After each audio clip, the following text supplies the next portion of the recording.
AI thumbnails. High కాంట్రాస్ట్తో balance brightness super 4K quality and 8K క్వాలిటీతో eye క్యాచబుల్గా ఉంటాయి. కొంతమంది చిన్న క్రియేటర్లకి AI thumbnails ఎలా క్రియేట్ చేయాలో తెలీదు. నేను చాలా మంది నాలాంటి చిన్న క్రియేటర్ల వీడియో చూసాను. వాళ్ళ వీడియోస్లో thumbnails అంత బాగా ఉండదు. కొంతమంది అయితే వాళ్ళ వీడియోలో అసలు thumbnailే పెట్టరు. thumbnail పెట్టాలి మావా. ఆడియన్స్ మన వీడియోని క్లిక్ చేయడానికి thumbnail మెయిన్ రోల్ ప్లే చేస్తుంది. అలాంటి thumbnailని లైట్ తీసుకుంటే ఎలా మావా? డోంట్ వరీ, నేను ఉన్నానుగా. ఈజీ వేలో AI thumbnails ఎలా క్రియేట్ చేయాలో ఈ వీడియోలో స్టెప్ బై స్టెప్ చూపిస్తాను. Watch fully video without skipping. మనకంత ఇంగ్లీష్ రాదు, తెలుగు మీడియం ఇక్కడ.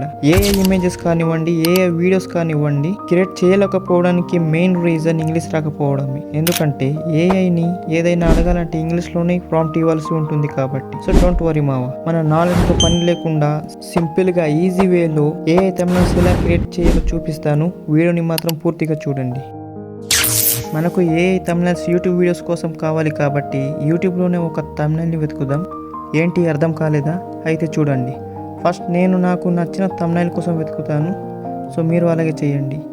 ఇదిగో నాకు ఈ thumbnail నచ్చింది. ఈ thumbnailని నేను కాపీ చేసుకొని నాకు కావాల్సిన thumbnailలా మార్చుకుంటాను. తర్వాత ChatGPTని ఓపెన్ చేసి నేను కాపీ చేసిన thumbnailని అప్లోడ్ చేస్తాను. అప్లోడ్ అయిన తర్వాత ఇప్పుడు మనం ChatGPTని ఈ ఇమేజ్ ఒక ప్రాంప్ట్ ఇమ్మని అడగాలి. అది ఎలా అంటే give prompt to this image అని టైప్ చేసి పక్కనే ఉన్న ఏరో మార్క్ని క్లిక్ చేయండి. ఆ ఇమేజ్ యొక్క ప్రాంప్ట్ జనరేట్ అవుతుంది. ఒక ప్రాంప్ట్ జనరేట్ అయ్యింది. ఇలా మనకు ఇంగ్లీష్లో ప్రాంప్ట్ రాయడం తెలియకపోతే వేరే ఇమేజ్ని ఇచ్చి ప్రాంప్ట్ అడగవచ్చు. ఈ ప్రాంప్ట్ని కాపీ చేసుకుందాం.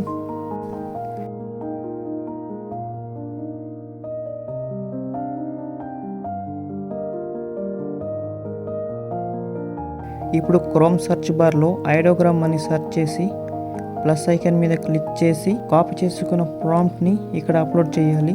ఇక్కడ మనం మెయిన్ వర్క్ అయితే స్టార్ట్ అవుతుంది. అదేంటంటే ఈ ప్రాంప్ట్లో మనం కొన్ని చేంజెస్ చేయాల్సి ఉంటుంది. అంటే ఈ ప్రాంప్ట్లో ఉన్న మెయిన్ వర్డ్స్ని తీసేసి మనకు కావాల్సిన వర్డ్స్ని ఇవ్వాలి. చూడండి, ఇక్కడ వీడియో ఎడిటింగ్ అని ఉంది. దీన్ని తీసేసి ఆర్టిఫిషియల్ ఇంటెలిజెన్స్ అని రాస్తాను.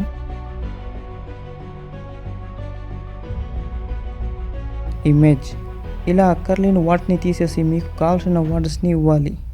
నేను ఇంకొన్ని చేంజెస్ చేస్తాను.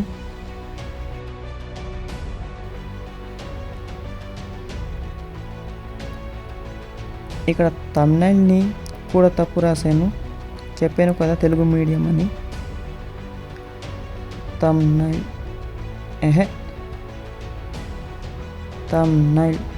ప్రాంప్ట్ మొత్తం చేంజెస్ చేసిన తర్వాత ఇమేజ్ రేషియోని సెలెక్ట్ చేసి పైన కార్నర్లో జనరేట్ మీద క్లిక్ చేయండి.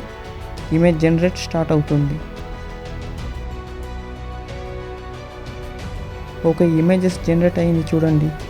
నేను ప్రాంప్ట్లో చేంజెస్ చేసినట్టుగానే ఇమేజ్ వచ్చింది. సింపుల్గా ఇమేజ్ కింద 3 డాట్స్ మీద క్లిక్ చేసి డౌన్లోడ్ మీద క్లిక్ చేయండి. సో గాయ్స్, ఇలా మనకు ప్రాంప్ట్ ఇవ్వడం రాకపోతే వేరే ఇమేజ్ ఇచ్చి ప్రాంప్ట్ జనరేట్ చేయవచ్చు. ఆ ప్రాంప్ట్లో కొన్ని చేంజెస్ చేసి మనకు కావాల్సిన ఇమేజ్ ఆర్ thumbnailలా మార్చుకోవచ్చు. వీడియో నచ్చినట్లయితే ఒక లైక్ చేసి ఛానల్ని సబ్స్క్రైబ్ చేసి పెట్టుకోండి. నెక్స్ట్ వీడియోలో మళ్ళీ కలుద్దాం.